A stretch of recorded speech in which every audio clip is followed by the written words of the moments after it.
The moving truck was halfway loaded when I found the pregnancy test in Megan's purse. Two pink lines that explained everything. Why my best friend had suddenly become distant. Why my fiancé had been so eager to relocate across the country. And why they both thought I was too naive to connect the dots. My name is Claire Donovan, and for 6 months, I'd been planning what I thought was our dream move to Seattle. My fiancé Jake had landed a senior marketing position at a tech startup. I'd been offered a project management role at a consulting firm, and we were finally going to start the life we'd talked about since college. What I didn't know was that Jake and my best friend Megan had been planning their own future together, one that didn't include me. But here's what neither Jake nor Megan knew about me. I wasn't just a project manager who specialized in corporate relocations.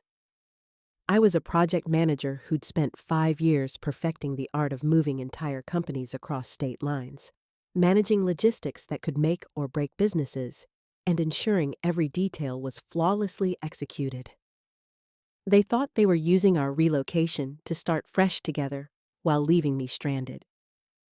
What they'd actually done was hand me the perfect opportunity to orchestrate the most methodical destruction of 2 lives I'd ever managed.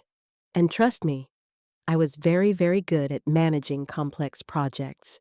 Picture this: a charming brownstone in Boston's Back Bay, wedding invitations sitting on our kitchen counter waiting to be addressed, and a fiancé who still brought me coffee in bed every morning. Jake Morrison had been my college sweetheart, the kind of man who remembered anniversaries, surprised me with weekend getaways, and talked about having kids with the enthusiasm of someone who actually meant it. I'd built my career around making the impossible possible. Corporate relocations were my specialty, moving entire departments, coordinating international transfers, managing the thousands of details that determined whether a company's relocation succeeded or failed spectacularly. I was the woman executives called when they had 6 months to move 200 employees and couldn't afford a single mistake. Claire, this is Marcus from Pinnacle Tech. We need your expertise for our Seattle expansion. The timeline is aggressive, but your reputation precedes you. Can we set up a call to discuss bringing you on as senior project manager? Of course, Marcus. I actually have significant personal interest in the Seattle market right now. When can we discuss the details? What Marcus didn't know was that Jake had already accepted his position at a competing startup in the same tech corridor. What seemed like an incredible coincidence was actually the foundation of what would become the most elaborate revenge plan I'd ever orchestrated. Megan had been my closest friend since our freshman year at Boston University. She was the maid of honor in our upcoming wedding, the woman who'd helped me choose my dress, who'd thrown my engagement party, who'd held my hand through every relationship milestone Jake and I had shared. Claire, I'm so excited about your move to Seattle. It's going to be such an adventure. I'll miss you terribly, but this is exactly what you and Jake need to take your relationship to the next level. Megan was also a freelance graphic designer who worked primarily with small businesses, someone whose income was project-based and unpredictable. Someone who'd been complaining for months about how expensive Boston had become, how she couldn't afford to stay in the city much longer. 3 weeks before our scheduled move, Megan started acting strange, canceled coffee dates, avoided eye contact during group gatherings, and suddenly developed an intense interest in Seattle's graphic design market. She'd ask casual questions about Jake's new job, about our apartment hunting, about how long we expected the transition to take. But here's the thing about managing complex relocations for a living. You develop instincts about timing, coordination, and when seemingly independent moving parts are actually connected. When your best friend starts researching the same city you're moving to while acting guilty every time your fiancé's name comes up, you start paying attention. I started with the basics. Jake's phone, which he'd been guarding more carefully lately. Megan's social media, where she'd suddenly stopped posting photos that included me. Their work schedules, which had somehow developed convenient overlaps for networking events and industry meetings. That's when I found Jake's search history. Apartments for 3 people in Seattle, family-friendly neighborhoods, prenatal care providers in Washington state, and most damning of all, how to break up with fiancé before wedding, followed immediately by child support laws in Washington versus Massachusetts. Jake wasn't just cheating on me with my best friend. He'd gotten her pregnant, and they were planning to use our carefully orchestrated relocation as their escape route. They thought they could abandon me in a new city where I had no support system, no friends, no established life to fall back on. What they didn't realize was that I wasn't just moving to Seattle for love. I was moving there for the biggest project management contract of my career, a position that came with signing bonuses, relocation packages, and the kind of professional connections that could make or break someone's career in the Pacific Northwest. Music builds with strategic intent. Jake and Megan thought they were manipulating me into facilitating their fresh start together. What they'd actually done was provide me with the perfect stage to demonstrate exactly why you should never underestimate a woman who specializes in making other people's lives impossible when they cross her. That night, while Jake slept beside me and dreamed of his secret new family, I started planning the most complex relocation project of my career. Not for a company this time, for a revenge so perfectly executed that neither of them would recover from it. The pregnancy test was hidden in the zippered compartment of Megan's purse, the one she'd left on our kitchen counter while helping us pack. She'd rushed to the bathroom claiming she felt sick from the moving stress, leaving her bag unattended for just long enough. 2 pink lines. Clear as day. Dated 3 weeks ago, which meant she'd known when she threw my bridal shower, when she'd given that beautiful speech about friendship and loyalty, when she'd looked me in the eye and promised to always be there for me. But finding the pregnancy test was just confirmation of what I'd already suspected. For weeks, I'd been documenting Jake's behavioral changes with the same methodical approach I used for corporate audits. Different cologne, mysterious phone calls, sudden interest in prenatal vitamins that he claimed were for his health-conscious phase. I pulled Jake's credit card statements from our shared financial management app, the one he'd forgotten I had administrative access to as his emergency contact. What I found there wasn't just evidence of an affair. It was evidence of systematic deception spanning 6 months. Charges at boutique hotels during his supposed client meetings, jewelry purchases that I'd never received, prenatal appointment co-pays at a clinic I'd never heard of, and most damning of all, a $5,000 deposit on a 3-bedroom apartment in Seattle's Capitol Hill neighborhood, the same apartment Jake had told me was too expensive when I'd suggested it for us. That's when I started tracking their digital footprints more systematically. Jake's location services, which I could access through our shared family plan. Megan's Instagram, where she'd stopped tagging me in group photos but started posting cryptic quotes about new beginnings and unexpected blessings. The pattern was clear once I knew what to look for. Every work dinner Jake attended coincided with Megan being mysteriously unavailable for our usual hangouts. Every networking event he couldn't take me to was the same night Megan posted Instagram stories from expensive restaurants I couldn't afford on my own. But the real breakthrough came when I accessed the cloud storage account Jake had set up for our move. He'd been documenting everything: photos of apartments, research on Seattle neighborhoods, even a spreadsheet comparing school districts. School districts, for the man who'd been telling me for 3 years that he wasn't ready for children. Hidden in a folder labeled Work Documents was a detailed timeline of their plan. Jake would tell me about his job offer and convince me to relocate with him. Once we were in Seattle, isolated from my support system, he'd gradually distance himself until I realized we weren't compatible. Megan would decide to move to Seattle for her career, and after a decent interval, they'd start dating publicly. The timeline even included a section labeled Claire Management, strategies for keeping me distracted during the transition, ways to make me feel like the breakup was mutual, and methods for ensuring I'd be too overwhelmed by the relocation to investigate their relationship. That's when I discovered they'd been using a private messaging app to coordinate their deception. Months of conversations about their future together, about the baby, about how they'd handled telling our mutual friends after I was safely out of the picture. Reading messages, voice becoming venomous. "She has no idea," Jake had written.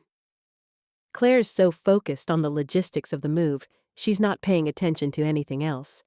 By the time she realizes what's happening, we'll be settled, and she'll be too proud to come crawling back to Boston." "I almost feel bad for her," Megan had replied. "But you're right. She's always been naive about relationships. She'll probably convince herself the move just didn't work out. Better for everyone this way."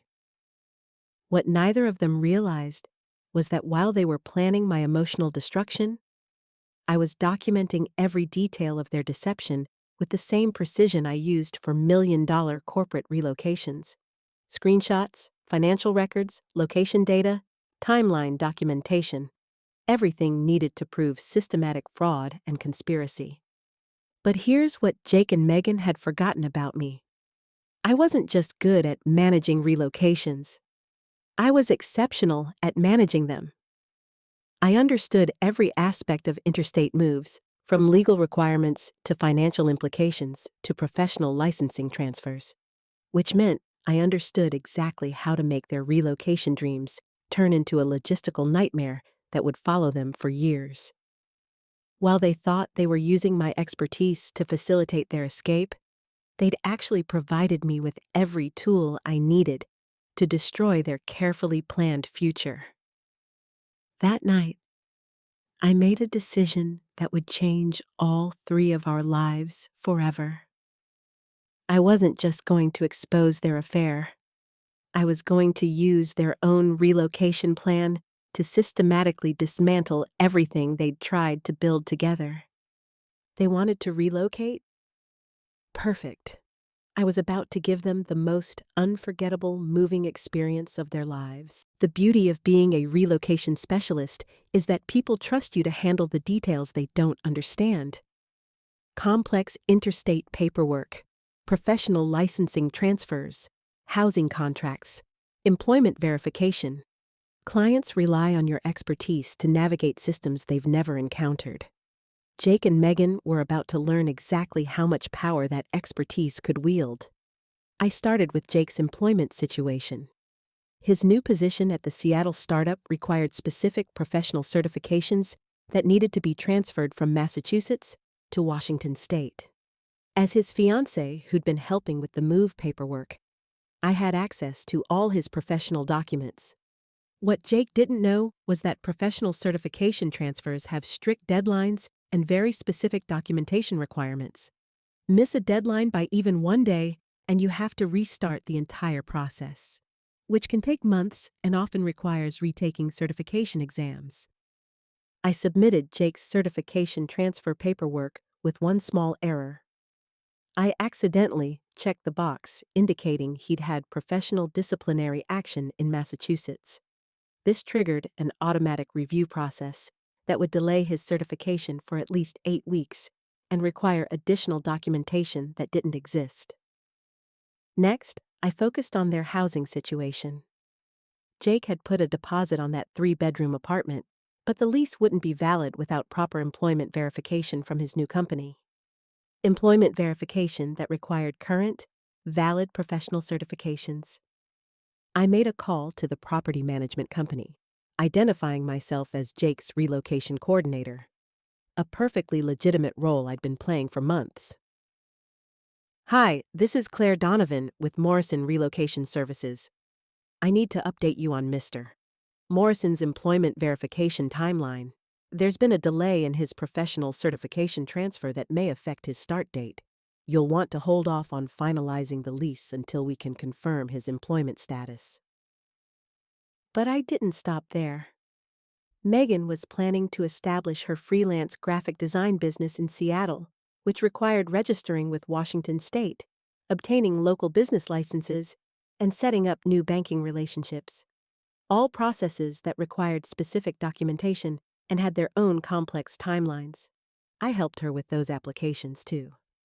After all, I was the relocation expert, and she was my best friend who needed assistance navigating unfamiliar bureaucracy. What she didn't know was that I was sabotaging every single application with small but critical errors that would delay approvals for months.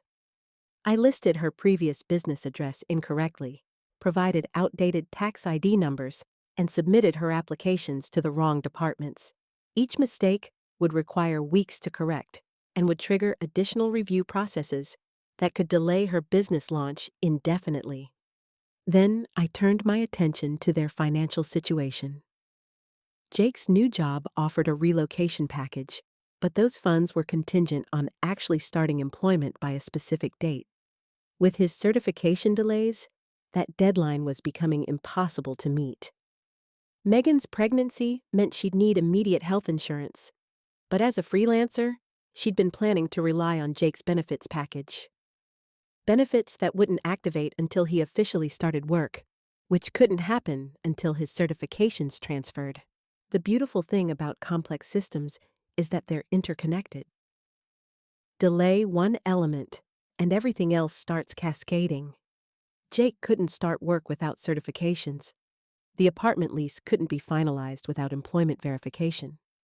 Megan couldn't establish her business without proper documentation. And none of them could access the financial resources they'd planned to rely on. Meanwhile, I continued playing the supportive fiancé and helpful friend. I packed our belongings, coordinated with the moving company, and maintained the illusion that everything was proceeding smoothly. Jake and Megan had no idea that their careful plans were disintegrating in real time. The moving truck arrived right on schedule. Everything we owned was loaded efficiently and professionally, ready for transport to our new life in Seattle. Jake was excited, talking about our fresh start and how different things would be on the West Coast. This is it, Claire. Our new beginning. I can't wait to start this next chapter with you. Oh, darling, I think this move is going to be much more life-changing than you realize. We flew to Seattle 2 days before the moving truck was scheduled to arrive, just as we'd planned.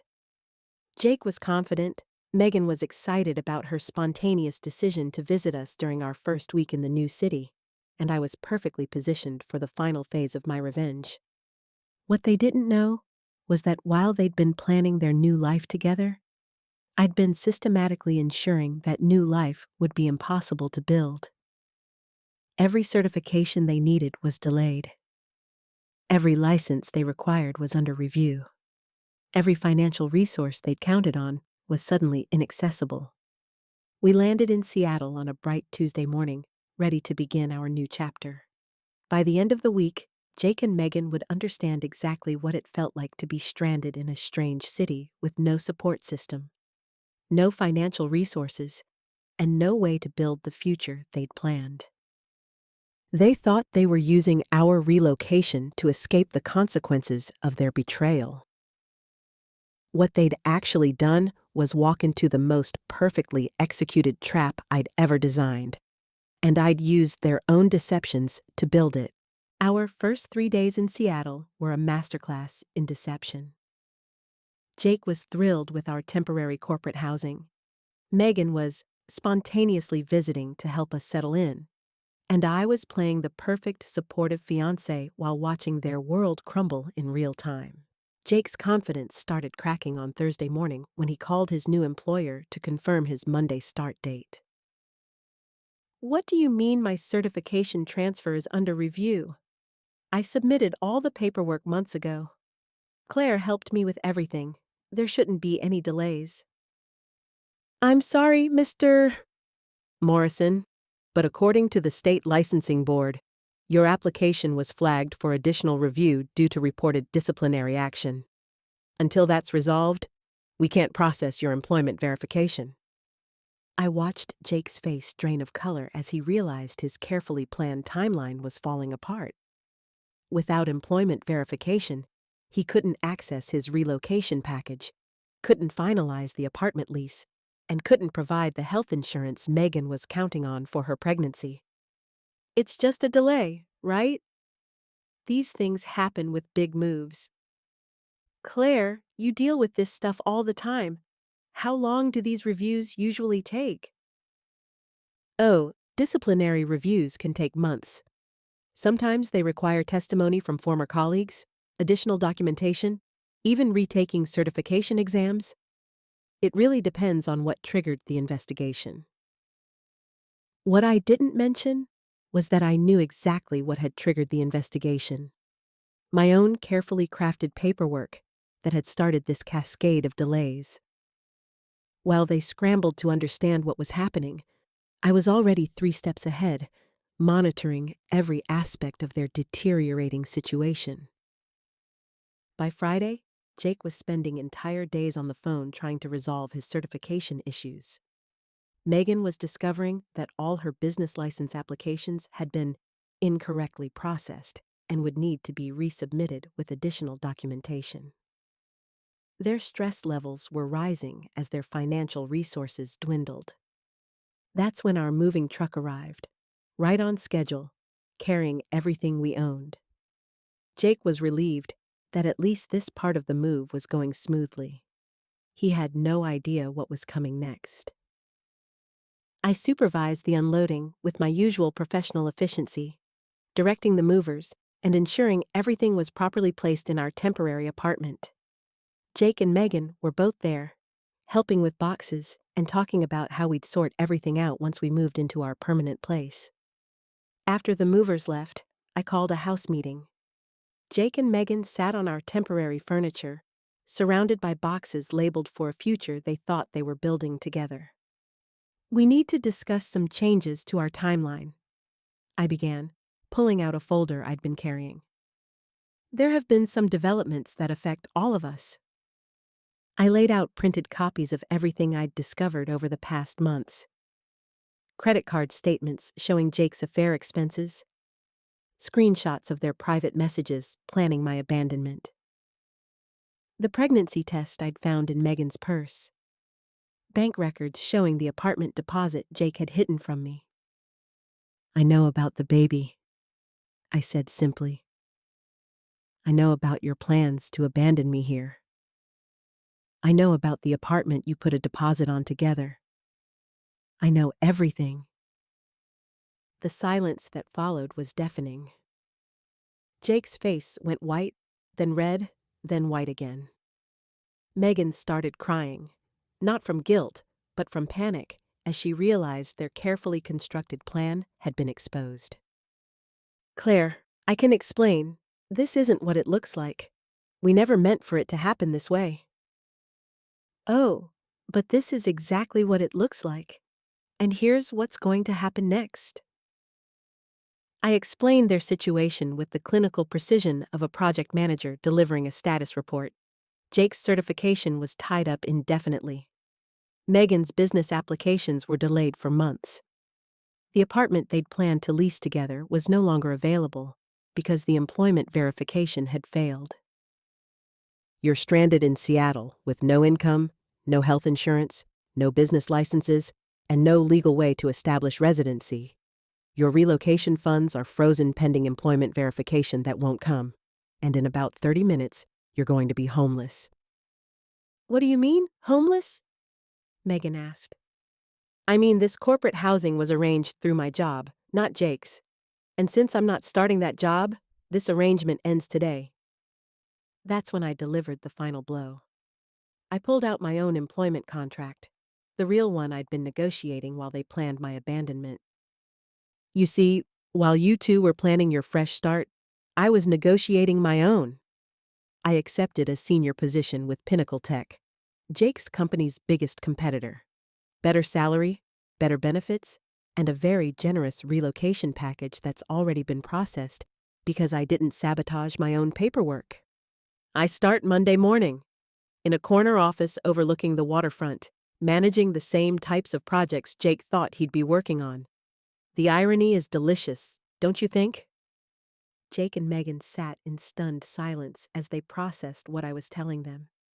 They'd used my expertise to plan their relocation, never realizing I was using that same expertise to ensure their plans would fail spectacularly. You have 1 hour to collect your personal belongings, I continued. After that, hotel security will escort you from the premises. I suggest you start looking for a homeless shelter that accepts pregnant women and unemployed marketing executives. You wanted a fresh start together? Congratulations! You're about to experience exactly how fresh you can start when you have nothing left. Watching Jake and Megan scramble to pack their belongings in under an hour was almost anticlimactic after months of planning. They moved with the frantic energy of people who'd finally realized they'd been outmaneuvered by someone far more intelligent than they'd given credit for. Jake tried one last negotiation, appealing to our shared history and the love he claimed we'd once had. Claire, please. I know we hurt you, but this is extreme. We're talking about a baby here, an innocent child who doesn't deserve to suffer for our mistakes. You're absolutely right, Jake. That baby deserves better than parents who would abandon a pregnant woman in a strange city with no support system. Perhaps this experience will teach you both about the consequences of betrayal. Claire, I'm sorry. I'm so sorry. I never meant for any of this to happen. Our friendship meant everything to me. Our friendship meant so little to you that you were willing to destroy it for a man who was engaged to someone else. That tells me everything I need to know about who you really are. They left with 2 suitcases each and the growing realization that they were utterly unprepared for the reality they now faced. No place to live, no income, no way to establish themselves in an expensive city where they knew no one except the woman they'd betrayed.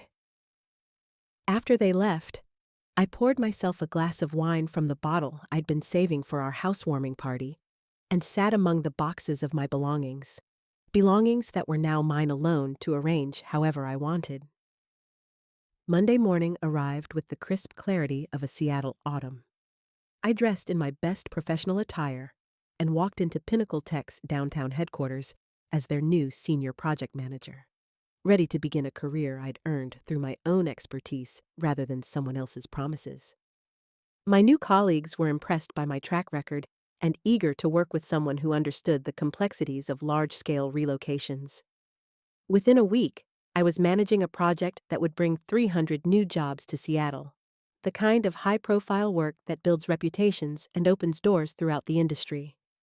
Meanwhile, Jake and Megan's situation continued deteriorating exactly as I'd calculated. With no employment verification, Jake couldn't access any of the financial resources he'd counted on. With no business licenses, Megan couldn't establish her freelance practice. Their savings ran out within 2 weeks, forcing them into increasingly desperate accommodations. I tracked their progress through mutual friends back in Boston, who'd started receiving panicked calls asking for money, temporary housing, anything that could help them get back on their feet. The same friends they'd planned to lie to about our breakup were now hearing the truth about their betrayal from their own desperate confessions. Claire, I just got the most bizarre call from Jake asking if he could borrow money to get back to Boston. He said something about certification problems and housing issues. What's going on out there? Jake and Megan decided to start a new life together in Seattle. They're experiencing some challenges with the transition, which is unfortunate but not uncommon with complex relocations. Word traveled quickly through our Boston social circle. The same people who'd been invited to our wedding, who'd celebrated our engagement, who'd thought of Jake and Megan as trustworthy friends, learned the truth about their characters through their own desperate behavior. 6 weeks after abandoning them in Seattle, I received a text from Jake's number, though I suspected Megan had sent it since Jake's phone had been disconnected for non-payment. Claire, we know you have every right to hate us, but we're asking for basic human compassion. Megan is 6 months pregnant, and we're living in our car. If you could just help us get home to Boston, we'll never contact you again.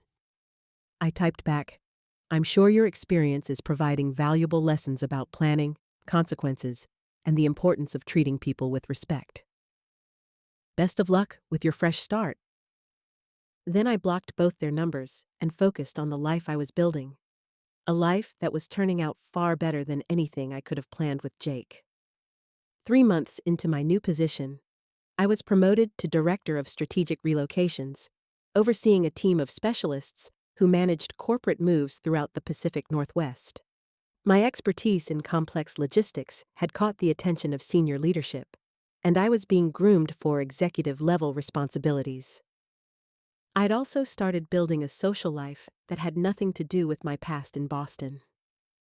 Seattle's professional community was welcoming and dynamic, full of people who valued competence and intelligence over the kind of superficial connections that had characterized my old friend group.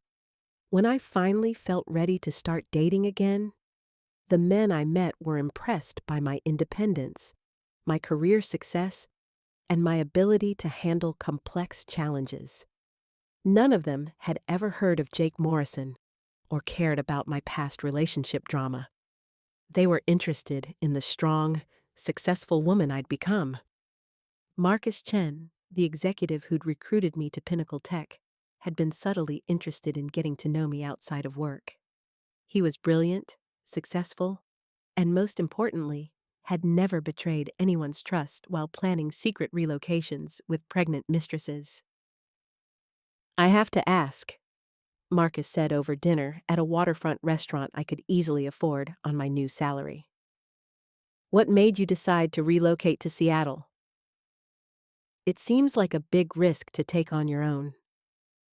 I realized that the life I was planning in Boston wasn't actually my life. It was someone else's idea of what my life should be. Moving here alone was the best decision I ever made. 1 year after that moving truck arrived in Seattle, I was sitting in my corner office overlooking Elliott Bay, reviewing proposals for the largest corporate relocation project in Pinnacle Tech's history. My team respected my expertise, my colleagues valued my judgment, and my personal life was everything I'd never known I wanted. The woman who'd been planning someone else's wedding was now being courted by Seattle's most eligible bachelors. The project manager who'd been underestimated by her fiancé and best friend was now running strategic relocations for Fortune 500 companies across the West Coast. My reputation had spread throughout the industry. Companies specifically requested Claire Donovan when they needed complex relocations managed flawlessly. I'd become known for my attention to detail, my ability to anticipate problems before they occurred, and my track record of turning potential disasters into seamless transitions. Through professional networks, I occasionally heard updates about Jake and Megan's situation. They'd eventually made it back to Boston. Megan's parents had finally wired money for bus tickets after she'd delivered the baby in a Seattle charity hospital. Jake was working retail while trying to resolve his certification issues, and Megan was living with her parents, trying to rebuild her freelance business while caring for a newborn. Their relationship hadn't survived the stress of their Seattle disaster. Apparently, when people's true characters are revealed under pressure, romantic feelings often evaporate quickly. Jake was paying child support he could barely afford, and Megan was discovering that single motherhood was significantly more challenging than she'd anticipated when she'd been planning her fresh start. Meanwhile, Marcus and I had been dating for 6 months, and he'd started talking about his own interest in relocating, possibly to San Francisco, where Pinnacle Tech was expanding operations. The difference was that when Marcus talked about our future, it included detailed discussions about my career goals, my professional development, and how we could build something together, rather than him using my skills to facilitate his own plans. I love watching you work, he'd told me after sitting in on one of my client presentations. You have this way of seeing 10 steps ahead of everyone else. It's like you're playing chess while everyone else is playing checkers. I learned that skill the hard way, I'd replied, but it turned out to be the most valuable education I ever received. That evening, I stood on the balcony of my downtown apartment, the one I'd chosen and decorated exactly to my own taste, watching the sunset over Puget Sound. The woman who'd been planning to squeeze herself into someone else's vision of the perfect life had discovered what it felt like to build something entirely her own. Jake had taught me that people will use your strengths against you if you let them. Megan had taught me that trust should be earned, not assumed. Together, they taught me that sometimes the greatest betrayals lead to the greatest liberation. They'd thought they were using our relocation to escape the consequences of their choices while leaving me stranded and helpless.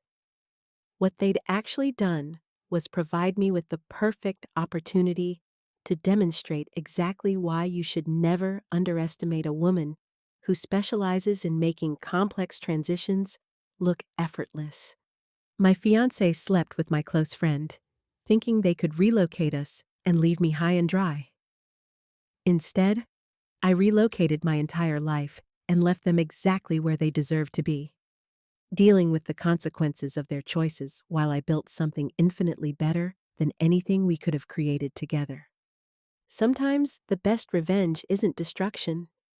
It's building a life so much better than what you lost that you realize the betrayal was actually a gift. They wanted a fresh start. I got one too. The difference is that mine was built on truth, competence, and the kind of strategic thinking that turns disasters into triumphs. And trust me, I was very, very good at managing successful relocations.